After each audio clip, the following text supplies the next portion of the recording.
Hey, what's going on everyone? My name is Ben. In today's video, we are going to learn how to count number of words in Microsoft Word documents. On my desktop, I have this Word document. Going to open it, and I want to count number of words in this document. So should go to your bottom left corner of Microsoft Word. As you can see, the number of words is here. And if you click on this one, this window is pop up and you can see number of page, words, characters, paragraph and lines. I'm going to close this one and showing everything.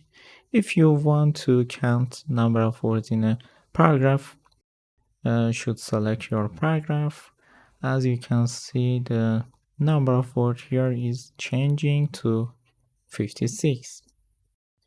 You can do this for a line and select a line, and as you can see, the number of words changing to 10. Another way to finding word count window is by going to tab menu, select review.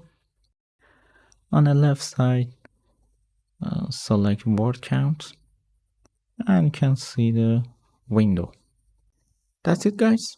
Thank you for watching this quick tutorial. Hope you guys enjoy it. Please like and subscribe my channel.